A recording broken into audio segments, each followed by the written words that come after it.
Grabe oh. Naku. Na-disturb eh. Oh. Kita nyo ho yan mga kababayan. Ayan oh. Talagang kitang-kita oh. Talagang yung kaluluwa nitong si Martin Romualdez ay na-disturb. Ika nga ho nitong si Atty. Rowena Guanzon, nagsimba ng Linggo, magnanakaw ng Lunes hanggang Sabado. Sa tingin ho natin mga kababayan, ramdam na ho nitong si Martin Romualdez na masisibak na siya ngayong Lunes. Nagsimba ho siya kahapon ng Linggo. Dahil marami hong alingas-ngas ngayon sa social media na kung saan talagang pinagpaplanuhan na itong napakalaking buhaya na to dyan sa House of Representatives. Pero bago ho yan mga kababayan, isang like at isang subscribe. Masaya na ho tayo dyan at sa mga gusto sumali sa ating community, yung join button nandyan lang ho sa baba. At dito rin ho pala sa video na to, pag-uusapan ho natin ang mga punto de vista nitong si Atty. Abayon. Ha? Subscribe ho kayo dito kay Atty. Abayon. Napakahusay hong mag-analisa nito. Sinoplak ho niya dito sa video na to, etong si Tito Soto at yung kanyang pinagyayabang na legal luminary. Di ba? Sinabi naman natin, ipakita niya yung kanyang legal luminary para ipakausap ko sa kanya yung mga maestrado ng Korte Suprema na pumirma dyan sa pagdideklara na unconstitutional dyan sa impeachment nitong si Vice President Sara Duterte. Isang like at isang subscribe. Masaya na ho tayo dyan mga kababayan. Sa mga gusto sumali sa ating community, ang pinakamabilis na paraan dyan, hindi ho yung pag-join sa ating membership. Ang pinakamabilis na paraan na libre para makasali sa ating community, scan nyo lang ho yung QR code. Kung ayaw nyo namang i-scan, i-click nyo lang ho yung subscribe button. Ito na ho ang viral ngayong araw na ito. Ang pagsisimba nitong si Martin Tambaluslos kahapon ng Linggo. Ito, ramdam mo natin yung ika nga yung sa tingin ko na-disturb ho ang kaluluwa niya kaya nagpunta siya ng simbahan. O baka pinagtasal na niya yung impeachment dahil alam na niya na wala nang kahihinatnan. Ito si Martin Tambaluslos Romualdez. Martin! Sok pa! Pasok! Ito, panoorin natin. Grabe oh. Naku. Na-disturb eh. Oh. Kita nyo ho yan mga kababayan. Ayan oh. Talagang kitang-kita oh. Talagang yung kaluluwa nitong si Martin Romualdez ay na-disturb diyan sa desisyon na yan ng Korte Suprema. Pati yung Sieda at yung anak nilang congressman din. Ano yan, pinoproject nila sarili nila bilang susunod na first family. Mga unggoy. Hindi magiging presidente yung napakalaking buhaya na yan. Sieda Romualdez, siya pang walang hiya. Anak ng toka, di na ho kayo nahiya. Talagang pinagpilitan yung pag-upo nyo dyan sa tigog ha. Anak ng Petrang Garapat, ayan pa yung anak nila. Oh, ramdam na ho nila yung binabackupan nilang presidente sa Malacanang talagang padapit hapon na ang kanyang karera. Hindi nga padapit na hapon ang karera ni Marcos Jr. Tapos na ho talaga. Etong mga to, eto ano lang real talk lang etong mga to nasa survival mode na ho sila. Diba? Nasa survival mode na ho sila. Kumbaga, lahat ng pwede nilang ilabas, ilalabas nila. Lahat ng pwedeng paninirang pwedeng ibato kay BP Sara, ibabato na nila. Yan ho ang ginagawa nila ngayong mga panahon na to. Survival mode. Dahil pagka naging presidente si BP Sara sa 2028, ihanda nyo na yung MGM sa sa Las Vegas tayo magkakaroon ng laban ika nga, di ba? Sa Las Vegas ho tayo maglalaban. Doon gaganapin. Doon ang ika nga talagang tingnan natin kung hanggang saan yang angas na yan nitong si Torre. Anak ng toka, ito si John Vic Remulla, walang hiya no? Alam na niya, siya na mismo nagbigay ng travel authority dito kay Mayor Baste, pero nagpunta pa rin siya doon sa optics. Di ba? Huwag ko kayo magpalito. Huwag ko kayo magpabola. Lahat ng nangyayari na to sa administrasyon ni Marcos Jr., pawang kabagagan lamang ho. PNP chip ka? PNP chip ka. Pupunta ka sa ring. Naka-boxing short ka, naka-gloves ka. Anak. Ito, si Ato na lang. Pakinggan nun natin si Ato. Ito si Ato. Pakinggan nun natin.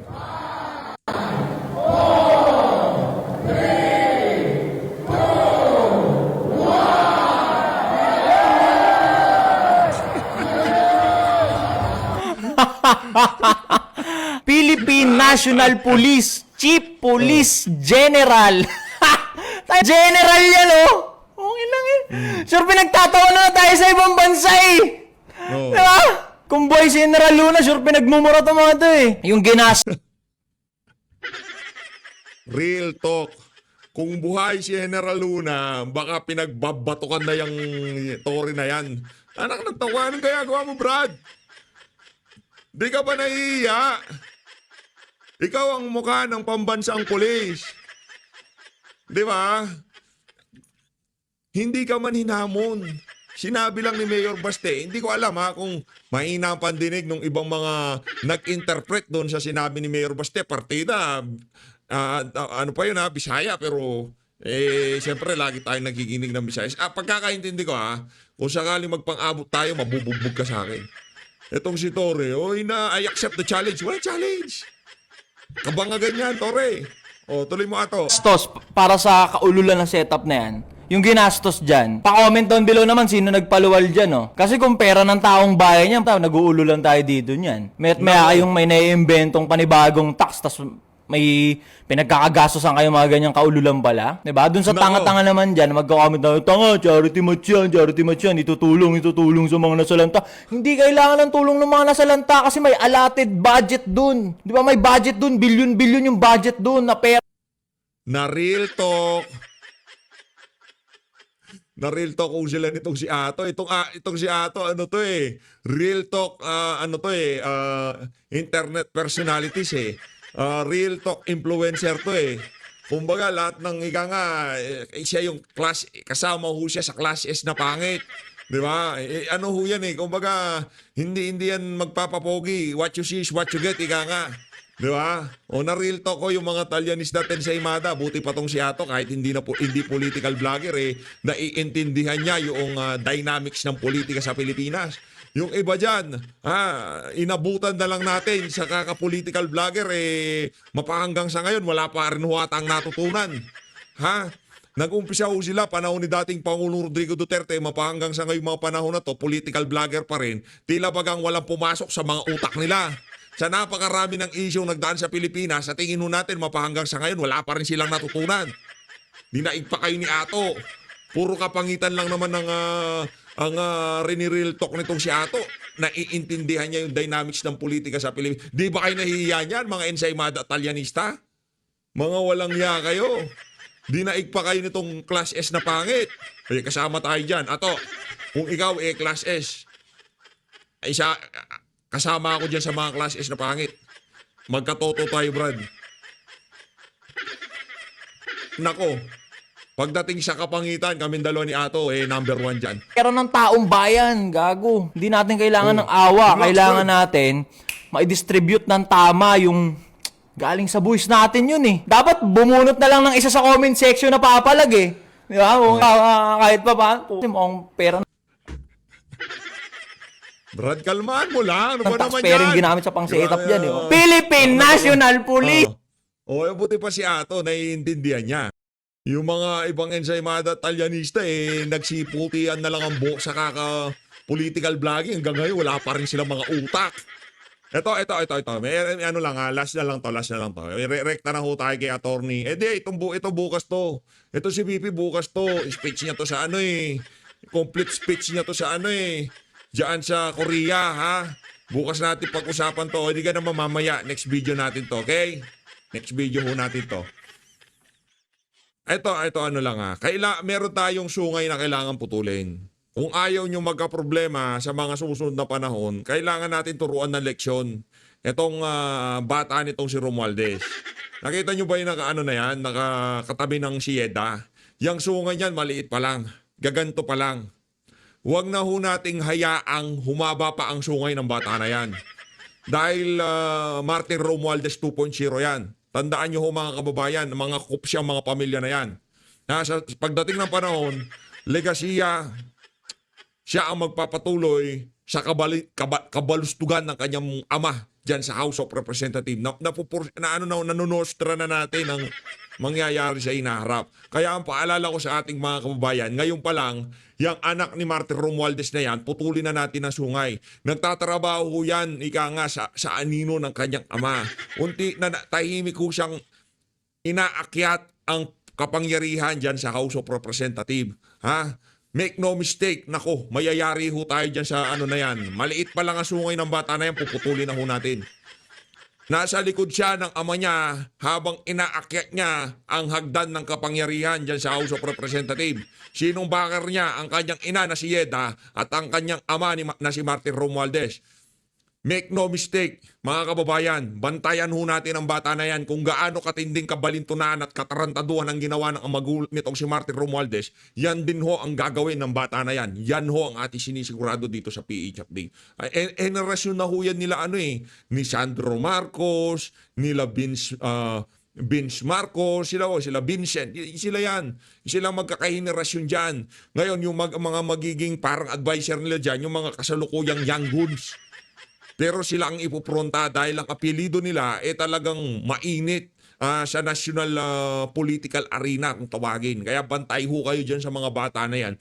Yang si Sandro Marcos, ngayon pa lang, nalalasing na ho siya sa kapangyarihan. Kaya habang bata pa, putulin na natin ang mga sungay ng mga walang yung bata na yan. Ito mga kababayan, rekta ho tayo dito lagay ko lang dito yung itong pagsisimba nitong si Romualdez. Dalas-dalasan mo yan, Brad.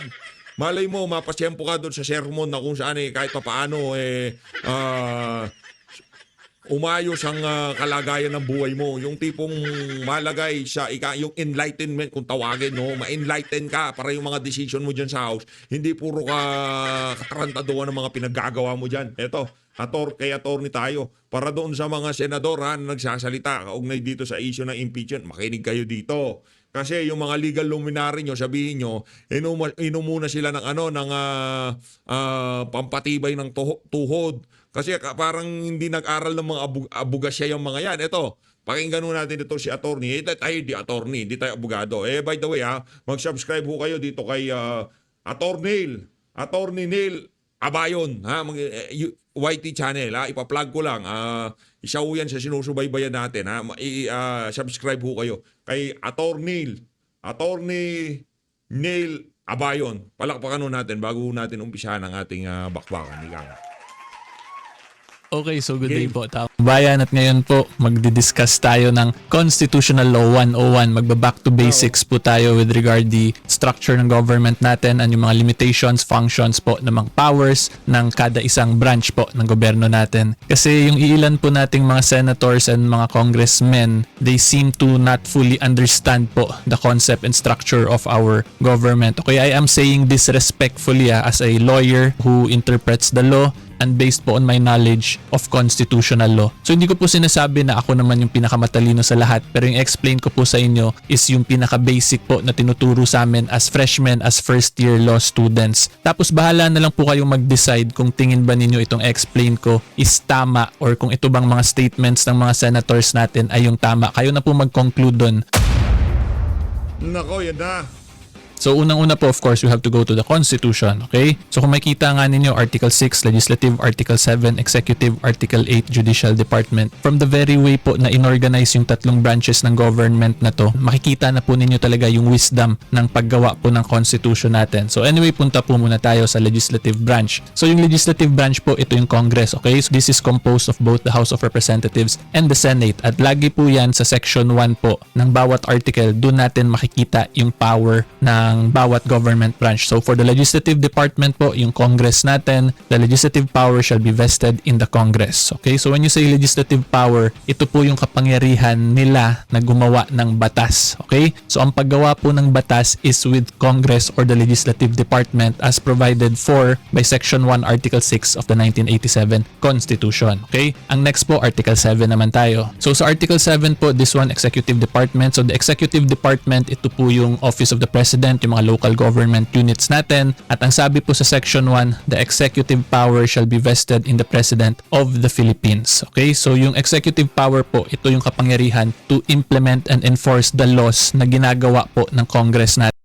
Yan yung pinapaliwanag nitong si attorney, yung structure ng pamahalaan natin, no? Yung three branches of government, kung ano yung mga under na ahensya dito sa mga branches na to, di ba? Kagaya nitong executive, yung mga mayor, yung mga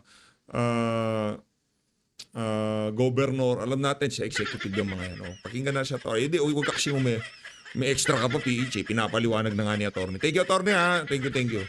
natin. So kung makita pa lang po ninyo, Article 6, Congress po yung may kapangyarihan gumawa ng batas. Article 7, the next succeeding article, ang may kapangyarihan mag-implement ng batas. So kung makita nyo, diba, it is very well organized. And then yung next po dyan, of course, is Article 8, the Judicial Department. Ito na po yung mga korte natin, which is headed by none other than the Supreme Court po of the Republic of the Philippines. Okay?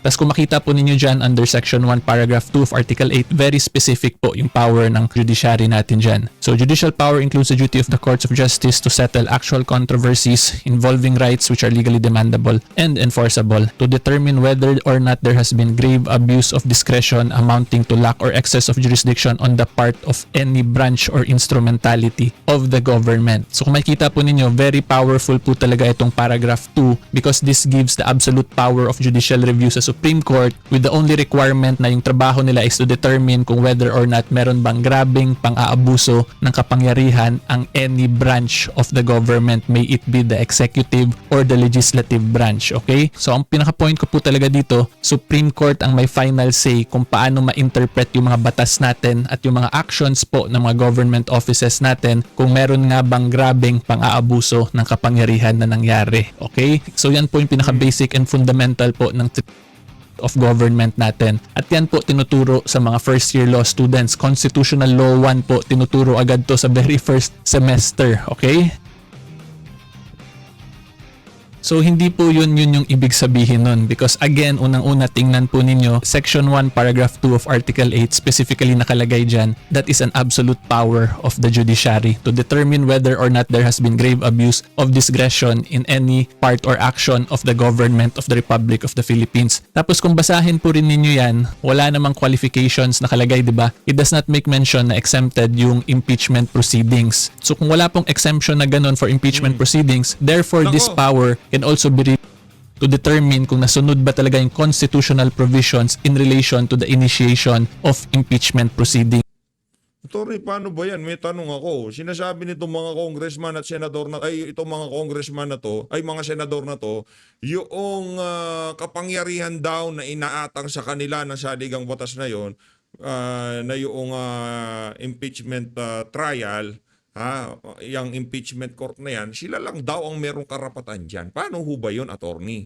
Di ba? Kasi yun ang sinasabi nila eh. Sila at sila lamang ang makakagawa sa trabaho na yan. Makakapag-himay dyan sa impeachment na yan. Walang kung sino man, di ba?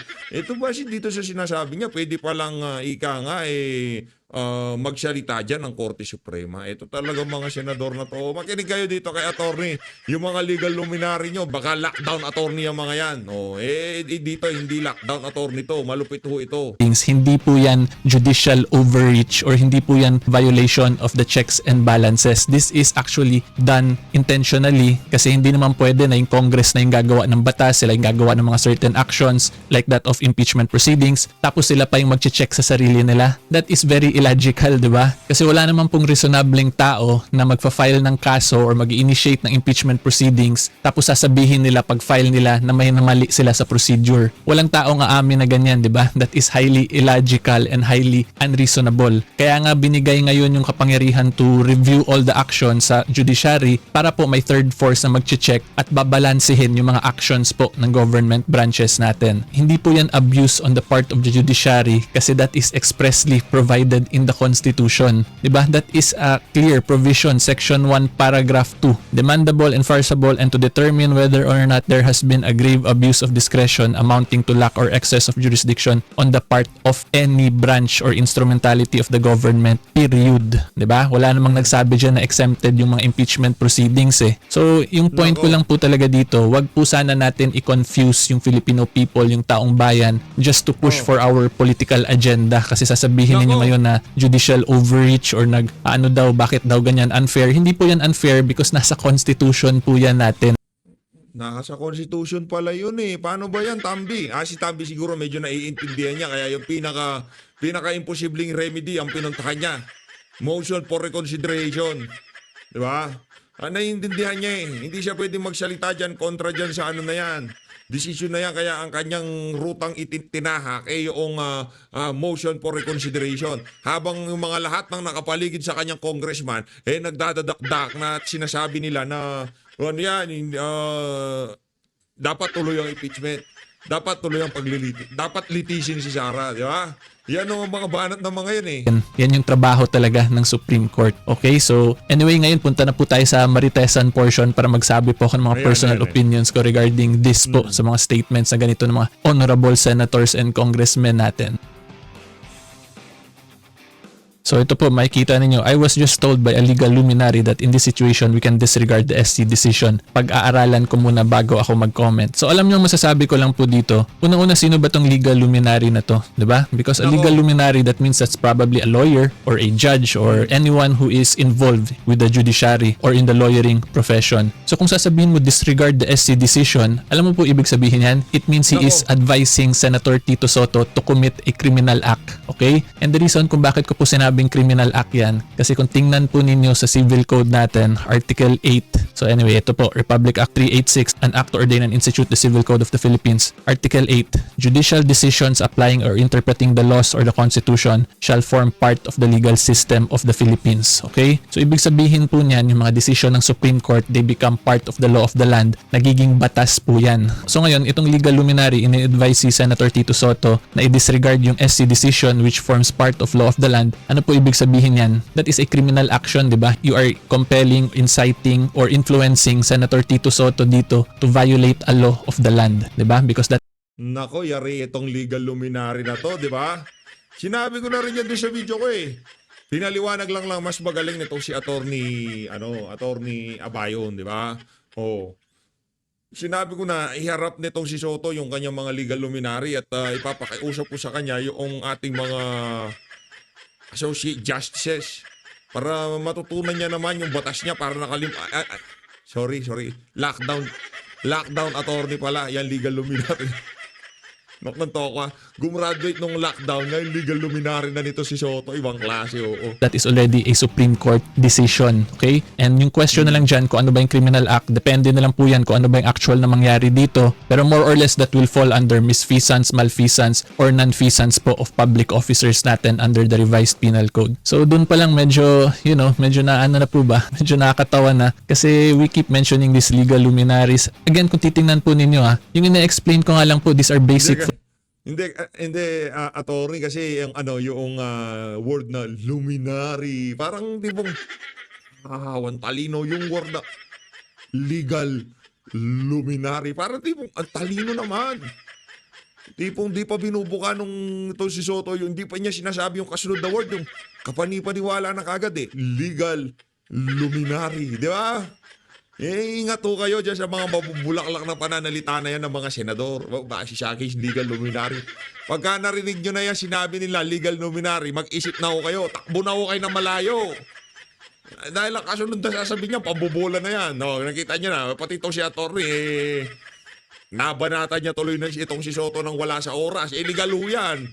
Pinapagawan kayo ng illegal ng inyong lockdown attorney. Gumraduate lang nung lockdown ngayon.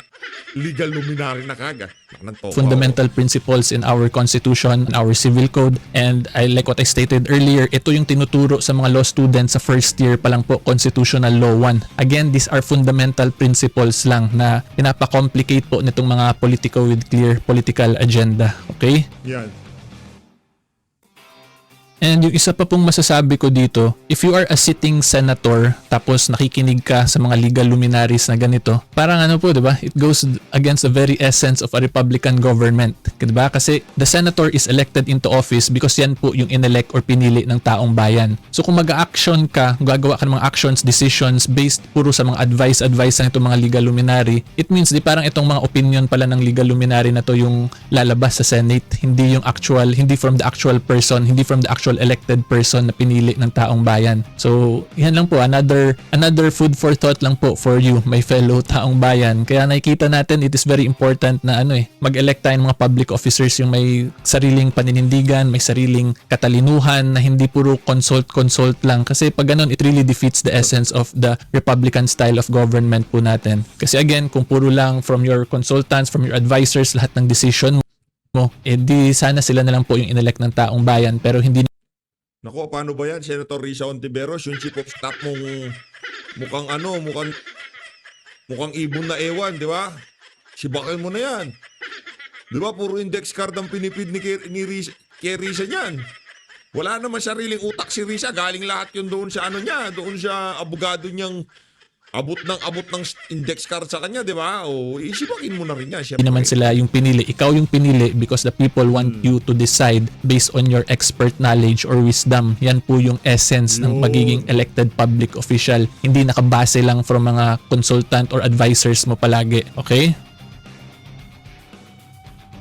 And then, yung next dito, yung kay Senator Joel Villanueva, whether the Supreme Court made that decision or not, the impeachment court will proceed. We will proceed. So, hindi nakalagay dito, pero yung example na binigay ni Senator Joel dito, dun sa isang article po na nabasa ko, is because daw may temporary restraining order before sa impeachment ni Corona, ni former Chief Justice Corona, tapos pinagbotohan lang naman daw ng Senate yung TRO na hindi nila sundin. So, ang masasabi ko lang po dyan, we will again go back to fundamental principles of law. Okay? At TRO Attorney, wala namang fundamental sa mga yan.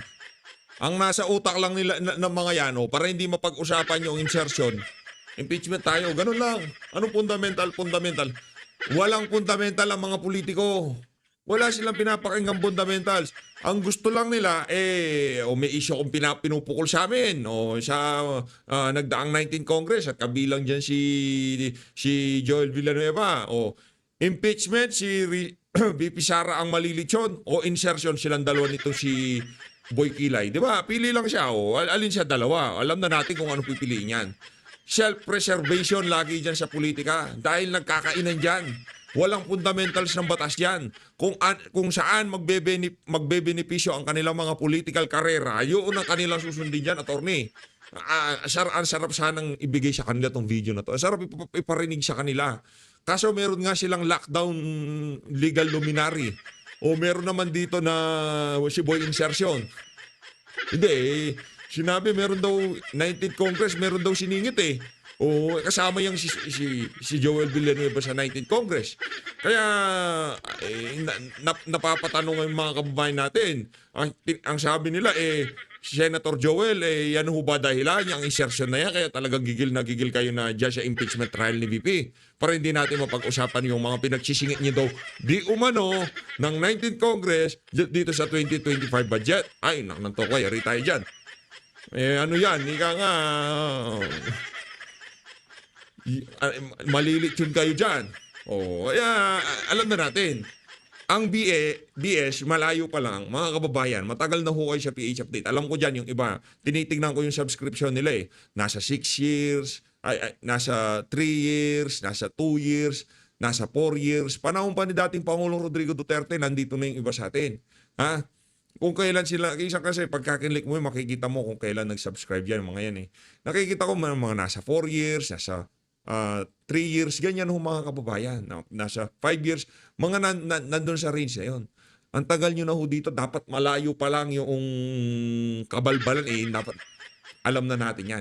Opo is a provisional remedy. When you say it is a provisional remedy, ano lang po yan, may provisional effect. Pag provisional po, it does not fully resolve the issue in a pending case. So syempre, pag temporary pa lang yon, provisional pa lang, pwede nyo talaga i-disregard yon kasi wala pa namang full conclusion as to the issue being presented dun sa pending case sa Supreme Court. Ang difference po dito, there is already a clear resolution of the issue. Diba? There is a Supreme Court decision already that is immediately executory. Okay? So kung immediately executory po yun, that already forms part of the law of the land. Batas na po yan. You cannot just simply vote on a matter which forms part of law of the land. Hindi po yan ganyan. Okay? The only way para ma-remedy yan nila kung gusto man nila i-remedy, did they enact a law that goes against that Supreme Court decision. Pero the Senate Impeachment Trial Court, hindi po yan yung regular legislative body ng Senate na pwede gumawa ng batas. Okay? So yan lang po yung masasabi ko. We should not be, kaya nga lagi ko pong sinasabi dito sa channel ko, wag tayo talaga laging maghalo-halo ng mga bagay-bagay because yung assumption ninyo as a layman, it does not really work that way in the legal system. May mga paliko-liko pa po yan. Kaya nga nag-aral kami ng halos 4 years, diba? May bar exam pa kami. Kasi yun nga po, like in this scenario po, napapaghalo-halo na yung provisional remedy TRO from a court decision, hindi po yan ganyan. Magkaiba po yung scope at power ng dalawang yan. Okay?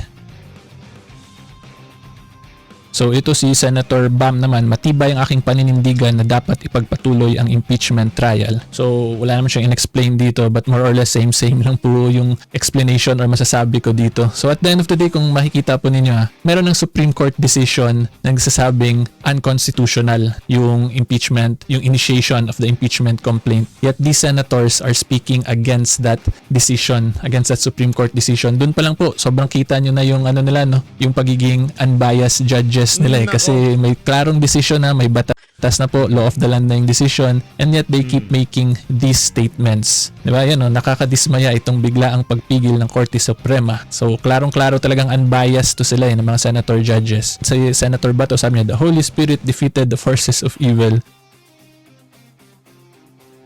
Ito si Senator Kiko Pangilinan, he is a lawyer po. So, ang masasabi ko lang po dito, talagang isinantabi ang presumption of regularity because by the very definition of that principle, it is simply a presumption, di ba? A presumption can be overturned if there is clear evidence to the contrary. Yan po yung essence ng presumptions lang. Hindi po yan siya absolute. Okay? So, anyway, yan lang po yung masasabi ko tungkol dito sa statement ni Senator Kiko Pangilinan.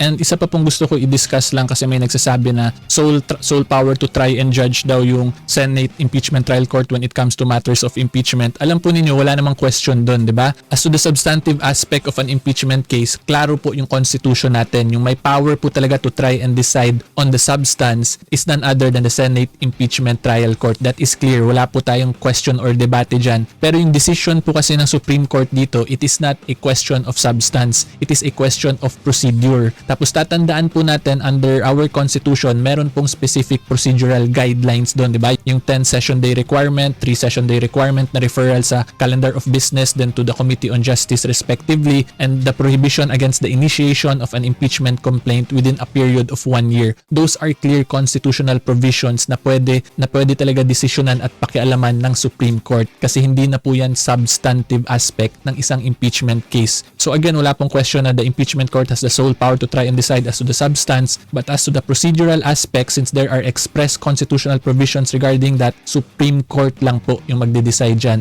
And in this case po, yung Supreme Court, yun yung dinesisyonan nila. There was a violation of the 1-year bar rule.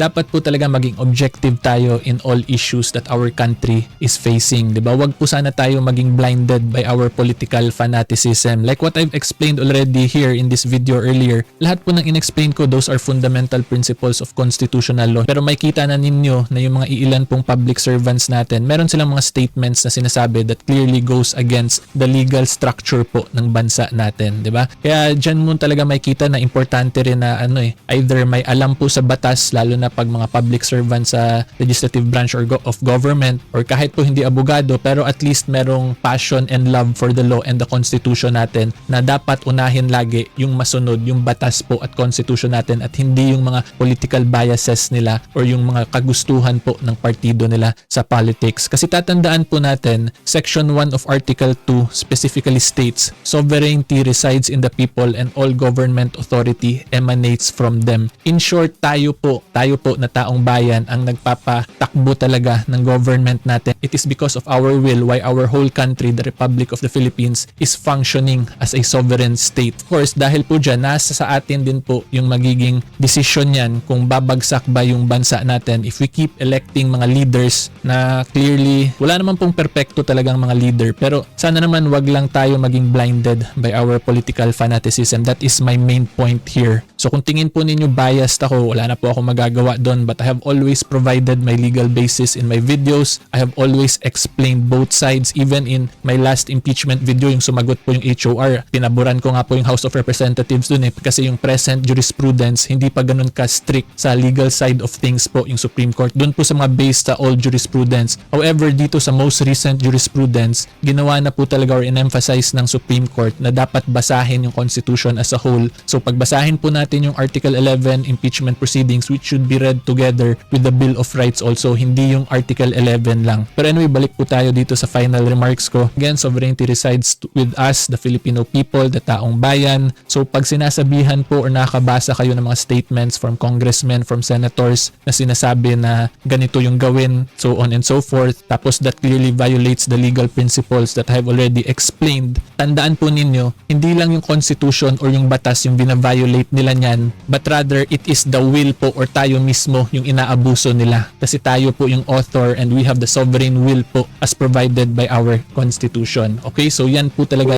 Grabe, napaka makapangyarihan noong binitawan na yun itong si attorney. Sana lahat ng attorney kagaya nitong si attorney Neil Abayon, no. Maraming salamat attorney, mabuhay ho kayo, no. Kada hangga't subukan nating gawan na reaction video para ma-expose pa tong channel nitong si attorney, no, para mas maraming manood sa mga video niya. Suportahan natin tong si attorney, mahusay magpaliwanag, walang kabayas-bayas, ika nga. Yan ang mga gusto nating magpaliwanag. Di ba? Ngayon ko lang na-discover tong si attorney. Mahusay pala to, no? Subscribe ho kayo sa kanya, mahusay. So ladies, maraming salamat to sa pag-support sa Page Update. Mag-ingat po kayo lahat. Mahusay si attorney. Maraming salamat po mga kababayan. Mahalin natin ng Pilipinas.